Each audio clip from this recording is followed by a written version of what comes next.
E olha, agora o esporte. Soteldo fez a diferença e ajudou o Santos a vencer o São Paulo no clássico disputado ontem na Vila Belmiro pelo Campeonato Brasileiro por 1-0. Com esse resultado, o Peixe está em 8º lugar na tabela e segue vivo, então, na disputa por uma vaga na próxima Copa Libertadores. É sobre esse assunto que eu vou conversar aqui no nosso estúdio do SP Record com o jornalista Alex Frutuoso. Alex, boa noite para você. Depois desse resultado, então, o torcedor do Peixe está mais confiante. Boa noite, Valéria, também a todos que acompanham a SP Record. Está mais confiante, né? Porque o Soteldo realmente é um jogador diferente, né? Um jogador que tem uma qualidade técnica acima da média do futebol brasileiro. E ficou muito claro, né? Numa volta, ele passou pelo México, passou pelo futebol da Liga Norte-Americana, né? Ele jogava num time canadense antes. E parece que não tinha saído do Santos, né? Parece que ele esteve aí durante todo esse tempo. E fez uma grande partida. A primeira vitória do Santos contra o São Paulo neste ano, a primeira vitória do Santos em cima de um time treinado pelo Rogério Ceni. E isso tudo trouxe uma perspectiva para o torcedor de uma sequência de campeonato em que o Santos realmente não vai brigar mais contra rebaixamento e vai sim brigar lá na parte de cima da tabela pela vaga na Libertadores. Ontem, o nosso companheiro Jean Sgarbi lá esteve na Vila Belmiro, acompanhou o jogo e vai trazer os detalhes, os pontos que marcaram esta vitória do Santos sobre o Tricolor. Vamos acompanhar. Uma noite clássica na Vila Belmiro. Estádio lotado. No banco de reservas, mais clássico.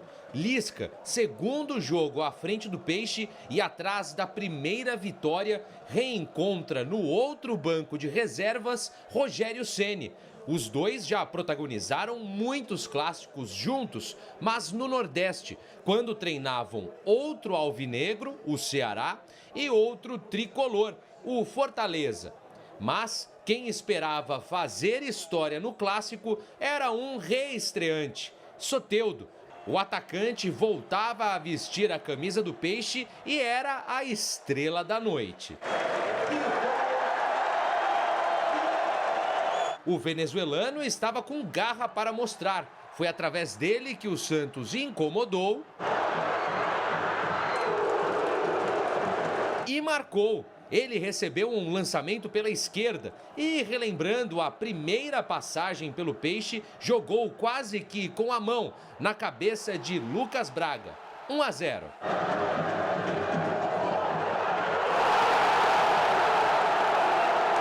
Já o segundo tempo, um clássico fim de jogo sofrido. Mais uma vez, João Paulo salvou.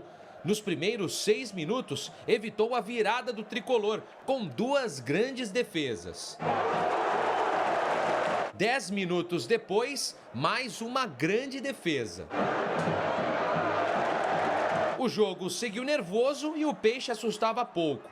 Um clássico final de clássico. Apertado, nervoso, mas é disso que a torcida gosta. Placar final, Santos 1-0. E, portanto, o Jean acompanhou o jogo lá na Vila Belmiro e como ele narrou no texto da matéria, o São Paulo apertou o Santos no segundo tempo. O São Paulo entrou com um time alternativo na primeira etapa, porque tem jogo neste meio de semana da Copa do Brasil.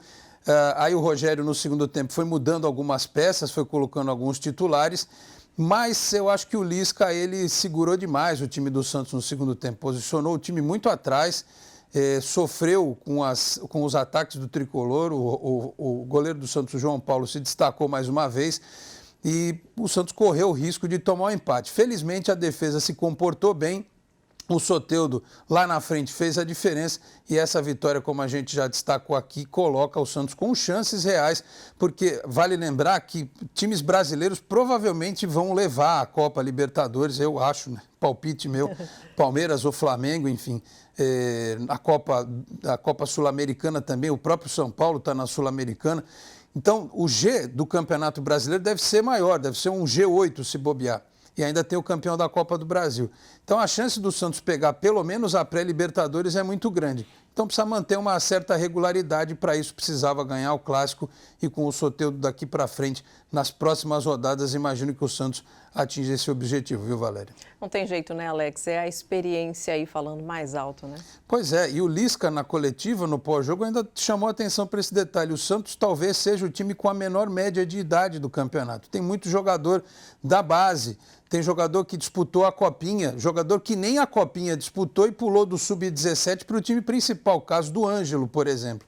Então, quando você tem alguns jogadores mais rodados, como o Maicon e agora com o Soteldo, o time dá uma encorpada. Claro que ainda falta crescer, tem alguns detalhes que esse time precisa evoluir, mas só de ter um jogador que quebra linhas e que faz o que o Soteldo faz no drible, indo para cima do adversário, criando oportunidades, é um ganho importante para o Santos nessa reta final do campeonato. Agora, como será aí a estratégia do técnico para as próximas partidas? Você falou aí que achou que ele demorou muito ali, né, no segundo tempo, porque acabou colocando o time em risco, né? Pois é, a gente até pode dar um desconto pelo fato de ser um clássico e por ter dois jogadores novos no time, porque também estreou o Carabarral, o meio-campista argentino. Daqui para frente, ele vai ter mais semanas cheias para treinar, o que o Lisca tem tido. Outros técnicos não tiveram essa oportunidade. Então, ele só joga, por exemplo, domingo contra o Cuiabá, fora de casa. E assim vai ser durante as próximas semanas. Então, ele tem tempo para treinar e entrosar esses jogadores. Contra adversários de um nível técnico um pouco mais baixo, a tendência é que esse time proponha mais jogo, seja um pouco mais ofensivo e sofra menos. É o que o torcedor espera. É verdade. Obrigada, Alex, pela sua participação com a gente mais uma vez. Até a próxima.